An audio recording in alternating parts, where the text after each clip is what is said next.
आकाशात पतितं तोयं यथा गच्छति सागरं सर्वदेव नमस्कारान् केशवं प्रति गच्छति। या श्लोकाचं वर्णन असं आहे की तोय म्हणजे पाणी,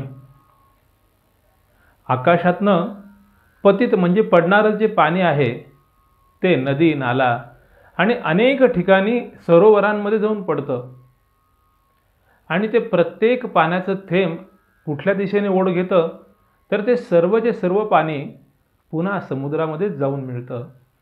तसं कुठल्याही देवतांना, कुठल्याही देवीला, कुठल्याही देवतांची उपासना करताना ती केलेली जी उपासना आहे ती सर्वच्या सर्व उपासना भगवान श्रीकृष्णांना वासुदेवांना जाऊन मिळते। या श्लोकाचं जे वर्णन आहे अगदी याचप्रमाणे वर्णन भगवान श्रीकृष्ण गीतेच्या पुढील श्लोकांमध्ये करतायत। ते पुढे अर्जुनाला सांगतायत, कामैस्तैस्तैरुतज्ञाना प्रपद्यन्ते न्यदेवताः तं तं नियममास्थाय प्रकृत्या नियतः स्वया यो यो यां यां तनुं भक्त्या श्रद्धयार्चितुमिच्छति तस्य तस्याचलां श्रद्धां तामेव विददाम्यहम्। यो यो यां तनुं भक्त्या श्रद्धयार्चितुमिच्छति। या श्लोकांमध्ये भगवान श्रीकृष्ण वर्णन करताना अर्जुनाला सांगतायत की अर्जुना, प्रत्येक चराचर सृष्टीमध्ये मीच आहे, प्रत्येक प्राणीमात्रांमध्ये मीच आहे, मग देवता देखील माझंच स्वरूप आहेत आणि ज्या त्या देवतांकडे मनुष्याची जी कामना आहे म्हणून करता तो त्या देवतेची उपासना करतो।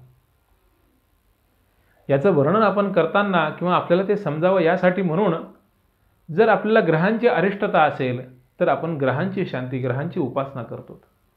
जर आपल्याला कुलस्वामिनीचं, कुलदेवतेचं आशीर्वाद घेणं आवश्यक आहे तर आपण कुलस्वामिनीची उपासना करतो आणि कुलस्वामिनीच्या उपासनेत देखील देवतांची किंवा देवीचीच उपासना केली जाते। आपल्याला सर्व प्रकारचं ज्ञान प्राप्त व्हावं अशी इच्छा असेल तर आपण गणरायाची उपासना करतो, भगवती सरस्वतीची उपासना करतो आणि धर्म, अर्थ, काम आणि मोक्षादी चतुर्विध आपल्याला प्राप्त हवे असेल तर आपण सद्गुरूंना शरण जातो आणि या चतुर्विध पुरुषार्थाच्याही पलीकडे भगवान श्रीकृष्ण आहेत आणि ते सांगतायत की ह्या सर्व देवी देवतांची उपासना करताना मनुष्य ज्या ज्या भावनांनी आणि ज्या ज्या प्रीतीने त्या देवतांना भजतो त्याची ती भक्ती आणि त्याच्यातला असणारा त्याचा भाव, विश्वास हे पाहून त्या देवतेवरची त्याची श्रद्धा मी अधिकाधिक दृढच करतो। भगवान श्रीकृष्ण सांगतात की कुठल्याही देवतांना किंवा कुठल्याही देवीला भजणं म्हणजेच माझा विरोध करणं नाहीये, तर त्या देवतांची उपासना करत असताना सुद्धा एक प्रकारे ती माझीच उपासना करतायत।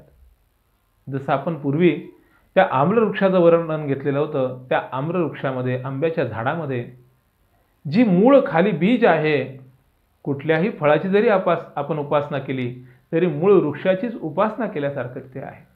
अगदी त्याचप्रमाणे या देवतांमध्ये कुठल्याही देवतेची आपण उपासना केली तरी भगवान श्रीकृष्णांचीच उपासना केल्यासारखं आहे। आणि भगवान श्रीकृष्ण सांगतात की प्रत्येकाला त्याच्या त्याच्या इष्टदेवतेवरती अधिकाधिक दृढ श्रद्धा त्याची व्हावी यासाठी म्हणून मी त्याला वर प्रदान करत असतो। अत्यंत सुंदर असं वर्णन भगवान श्रीकृष्णांनी या दोनही श्लोकांमध्ये केलेलं आहे। आणि भक्ती मार्गामध्ये मनुष्य कसा ज्ञान आणि विज्ञान याच्याशी एकरूप होऊन जातो याचंच वर्णन या अध्यायामध्ये भगवान श्रीकृष्ण करतायत। अर्जुनाला त्या रणांगणामध्ये उभा असताना अत्यंत दिव्य अशा ज्ञानाचा उपदेश भगवान श्रीकृष्ण करतायत। तो जसा त्या अर्जुनाला आहे तो आपल्या प्रत्येकासाठी तितकाच अनमोल आहे। पुढीलही भागामध्ये भगवान श्रीकृष्ण जे वर्णन करतायत त्याचं सार्थ चिंतन आपण ऐकणार आहोत। धन्यवाद।